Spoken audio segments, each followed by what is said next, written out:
So here's the scenario. You're playing tennis, you play a great point, you get a short ball to your backhand, and you approach and you miss the approach shot. Well, there's a good chance you're making this mistake, and I'm going to reveal it in today's video. My name is Jeff Salzenstein. I'm the founder of Tennis Evolution, one of the leading online tennis instruction websites in the world. Really excited to bring you this match play footage. Two high-level players. As I mentioned earlier, the point is set up and the approach shot is missed, and it could have been avoided. Now, before we get going with the content, what I want you to do right now is make sure that you're subscribed to the channel. Smash that subscribe button, turn on your notifications, and at the end of this video, if we delivered value, we would love a thumbs up. It really helps our channel out as well. So let's watch this point. This is a second serve. Let's watch this point all the way through, and then we're going to go through the point step by step.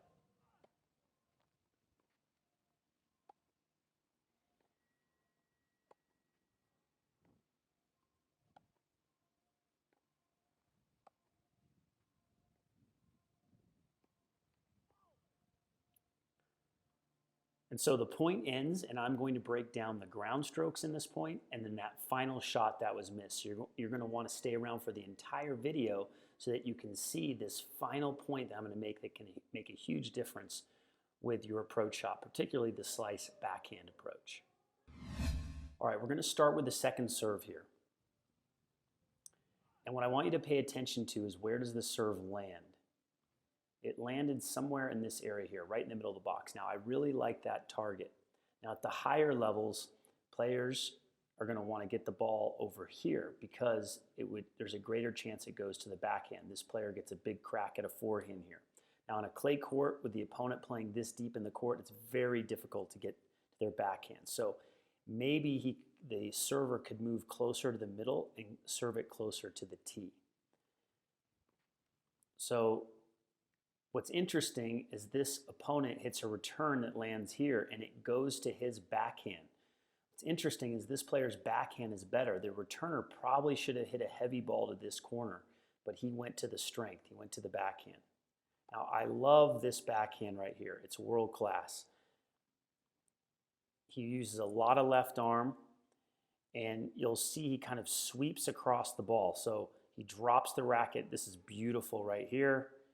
And you can see how the racket goes more across the body instead of low to high. A lot like a guy like Andy Murray. So it's a great backhand right there, and he takes it to what I call the cage. Okay, this cage area right here, you're giving the opponent no angle to the backhand side. Another term for it is C. For this is A, this is B, this area, and this is C, and then this is D. So he's hitting to the C area of the court, or the ad cage. Okay, great job making the first ball go there. Now let's see where he goes on this second ball forehand. He goes right back to the cage, or to the intersection of where C meets D. I like that second ball a lot. Now he's got his strength again. I love how this racket tip is above the hands. This is world class. I love it. Now watch the swing here. Again, see how he kind of goes across his body more? His hands don't go that high. This is a very modern backhand. See how he's falling back a little bit as he hits it? Now, a lot of players are going to say lean into the backhand, but you'll see high-level pros actually swinging, and when they're done with the swing, they step back like this.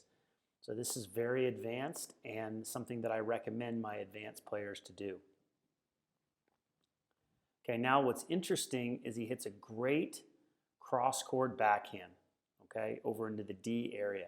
If he had a big forehand, this next ball should be a forehand. Okay, right here he should be running around to hit an inside-out forehand, or maybe an inside-in forehand. Instead, he moves to his right. Look where this ball lands, right here. He moves to his right to hit a backhand. Now, this is the type of player where I would recommend that he does that, because we know that his backhand is better, so he's going to prefer to hit the backhand from the middle of the court. Ideally, though, we want to get him to where he's moving to his left and controlling the center of the court with the forehand. So what I love about this swing here is, as he hits it, watch how this leg comes behind as he hits it. He's still moving. Look at how the left arm goes across. He has a short finish. This is, again, a world-class backhand. I love it. Now, his opponent slices a short ball right here. Look where this ball lands. baiting him to come to the net. So this is where the rubber meets the road. He comes in and he's got the approach. Now, this ball skids real low. Ideally, we would want him to get up to it a little bit more to hit this ball, but he still could have made this approach. And here is the key. So I really like him on his front foot. I like the karaoke afterwards. What I'd like to see here is him to go a little more inside the ball. So inside the ball, he'd be carving inside it with a little more side spin. So the racket would actually, this end of the racket would be down a little more, and this one would be up, coming inside the ball. But the other thing that I would have him do is I'd have him hold the finish right there, and I'd probably have him, again, he needs to get more inside the ball. You see how the strings are facing straight up towards the sky? They should be facing a little bit more towards the side, like cutting the inside of the ball. That would have given him more lift. And then we want to see him hold this finish right here, hold this finish until the ball crosses the net. And you can see he's already bringing the racket down too early. That's the big tip. Hold the racket up longer until the ball clears the net and get the inside of the ball. That's the big tip on this particular shot. It's going to make a huge difference for you. Now, I hope you enjoyed this video. We delivered a lot of value. Again, give us a thumbs up. Leave your comments and questions below. Let us know if you liked the video, any other videos you'd like for us to create. Make sure the notifications are turned on so you can get updated on all the latest releases. And again, smash that subscribe button. Now, before you go, I've got a free gift for you. I'm offering you a free course. We've got lessons inside this free course on the serve, the forehand, singles and doubles strategy. You're going to love it. Also footwork. All you have to do is click the link in the description below to get this free course, and it's inside our free Tennis Evolution app. You're going to absolutely love it. It's like having a coach in your pocket. You can take the app on the court with you and review these lessons. This is the future of learning, and this is going to help you get better. Also, click somewhere in this video if you want to learn the 3 singles strategy myths hurting players. I don't want you to fall for these myths. I also want you to get the solution, so you can also click somewhere in this video to get access to that. All right, we'll see you at the next lesson, and thanks for your time, and thanks for tuning in today.